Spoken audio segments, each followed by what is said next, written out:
जय जगन्नाथ जय आयुर्वेद दिशा आयुर्वेद प्रयोजित आयुर्वेद गुरु को मु डाक्टर देवदत्त सामंतराय स्वागत करुच्ची तमाम दर्शकों को। तेज आज प्रथम अध्याय मु आलोचना करने को चाहिए गैस्ट्रिक रोग बाबद में। तेज गैस्ट्रिक रोग कौन आपण समस्त जानते खाद्यपेयर अनियमितता पानी कम पीवा द्वारा आम पेट भितर गैस्ट्रिक सृष्टि होता है।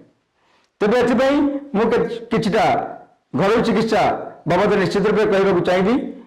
एथि त्रिशाखा बेलपत्र 3टी गोटे गोलमरीच जदि प्रत्यह सकाଳେ खाली पेटे आपको बाटिकी मिश्री सहित 21 दिन पियंती ताल निश्चित रूपे आपंकर अम्लपित्त गैस्ट्राइटिस आपंकर पेट दरज पेट बिंधा रोग निश्चित रूपे आप मुक्ति पाइबे।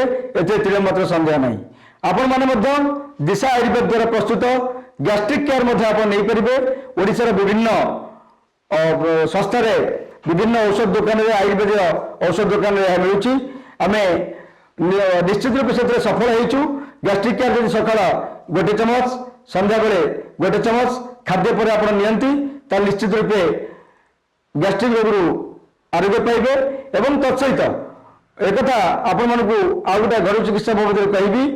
आपंकर गोटे लिटर पानी रे 10 ग्राम जीरा 10टी लवंग 2टा हरिडा जदि आप एकत्र करी छेची गोटे लिटर पानी रे ताकू भिगई 24 घंटा रखी सारा पर प्रत्येक सकाଳେ खाली पेटे अध ग्लास लेखा से पान करेंगे एवं पुणी अध ग्लास पानी देवे।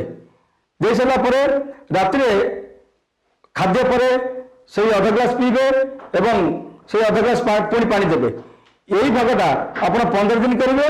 15 दिन पर आप निश्चित रूपे से पानी की बदलेबे अपना सेवन करंतु एवं सुस्थ रहंतु।